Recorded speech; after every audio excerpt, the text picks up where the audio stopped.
Hello lovely people, this week I'm doing a tag video. Dooby dooby dooby dooby dooby dooby dooby dooby dooby dooby dooby dooby dooby dooby dooby dooby dooby Sophie Vlogs. Autumn has arrived, the weather is colder, the skies are drizzlier, so I thought it would be the perfect time to do the campfire book tag. I was tagged by the lovely Megan and Alessandra over at Tome Infinity. Thank you so much, really appreciate it. I'm excited to just dive into it. So, question number 1. Build the tent. A book you had to read that ended up being a drag. My answer for this is always Moby Dick. I can write a good essay on Moby Dick, I'll give you that. I had to study it. I did a Writing America module in my second year of university. Number one, Moby Dick is very long, and Moby Dick doesn't turn up until very late on. I like the concept of this intense captain who's got like a vendetta against a whale, and it's all very high drama, and that's really great. But most of Moby Dick, let's be honest, is like an encyclopedia on whaling, and whilst I can appreciate that like it's a snapshot of the time and a vast epic to mimic the vast expanse of America and all of these things, it was just a bit of a slog. I also read it like on the train going home for my granddad's funeral, so that was like not ideal. So Moby Dick is the one which I really had to like push through. Question 2 is Build a Fire, a book you were proud of finishing. Anna Karenina. I read Anna Karenina just after I finished university, and you know you do like all of the university reading and then you sort of like stop reading for fun sometimes. You just sort of do what you need for the course and then you don't actually do anything fun. And my brother gave me the book for Christmas and I was like, you know what, I'm going to read that book. And it took me like 3 months. And maybe it wasn't the best introduction back into reading for fun, but I read it and I did actually enjoy it. It got a little bit at the end, I was like, okay, let's wrap this up guys, but still proud. Question number 3, Roasted Marshmallow, a mushy sweet book you couldn't help but devour. I'm going to go for The Summer of Jordi, Perez and the Best Burgers of Los Angeles. I think that's the full title. I've momentarily forgotten who it's by, but I'll put the full list of my answers in the description below for you anyway. This was just so cute. I read this in summer and the whole thing is like, it's just like a little lesbian rom-com and it's just like the cutest.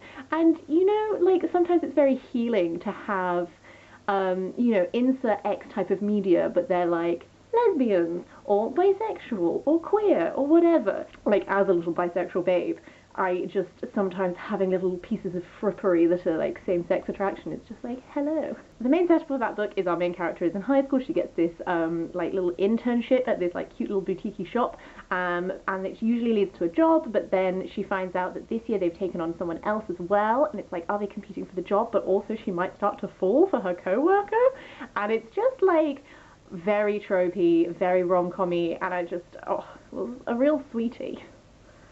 Then we've got Gone Fishing, a book that had you hooked by the first chapter. One that always comes to mind is The Girl Who Circumnavigated Fairyland in a Ship of Her Own Making by Catherynne and Valente, because just like the narrative style of that is so sweet and it really just, there's such character to it and it just reads so easily and she's got so many ideas that I just love in that series, and it just, the whole thing is just, by the first chapter I was just like, yes, I love this. I will also say The Book Thief by Markus Zusak did the same thing. Just, I feel like that narrative of how when you realise that you're being narrated by death and stuff, and I remember back in ages ago when I read that for the first time being like, okay, hello there, like, you're gonna be a friend book. So yeah. Okay, next up is Skipping Rocks, a book or series you DNF'd. The Nightland by William, I've blanked out his last name because I hated it. Essentially, The Nightland is a very old sci-fi. I really enjoyed it initially because there are a lot of really cool sci-fi ideas in that. And I was thinking, oh, this would be such a cool thing to adapt into a film. Like, there are a lot of ideas in it which I thought would work really well, like, on a screen. Unfortunately, it also is quite misogynistic. And I really, really hated the treatment of the woman in it and all of the gender roles. I'm like cringing remembering it. It's just like he calls her naughty all the time and he has to like discipline her and stuff like this, and it's all just... So we started off really well and I was like, oh, this is a really interesting piece of science fiction, and then I just slowly recoiled further and further into my body as I read it, which is a real shame.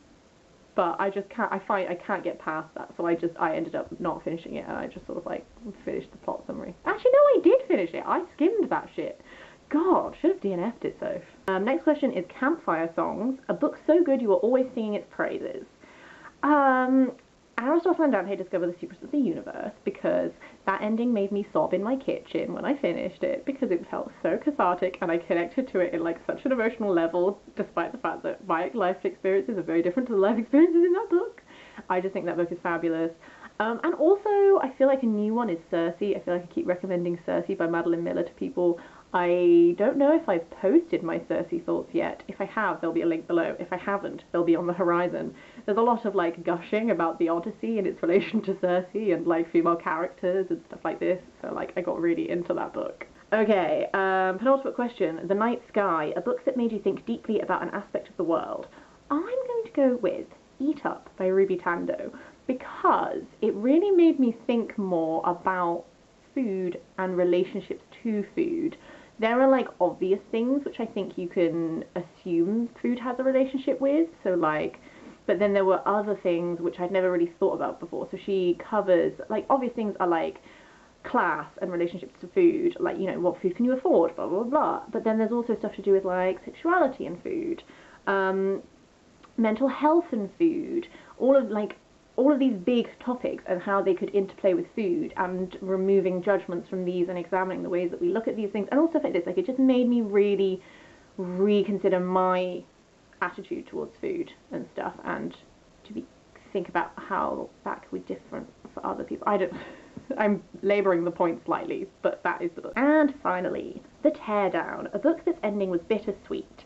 The Lions of Aurasan by Guy Gavriel Kay, because I'm not going to say why, because it'll be a huge spoiler, but Guy Gavriel Kay books usually have an element of bittersweet ending in them to me, because I usually get really attached to loads of characters that can't, like, in order for them all to be happy, like, it wouldn't be able to happen, like, something's gonna go wrong for one of them or something. So he always does that to me every single time. They're like gorgeous fantasy books that are like sort of inspired by real times in like our history, but then they like go off into fantasy directions with them. It's just really, really great.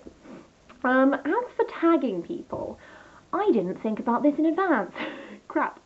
I'm going to tag Miriam from Between Lines and Life. I don't know if you've done it before. I don't think you've done this. If you have, then it's in my to watch list, and I haven't actually watched it yet. But if you'd like to do it, please do. And Leah from Leah's Dudish, if you fancy a quick little fun tag, do feel free, otherwise no pressure.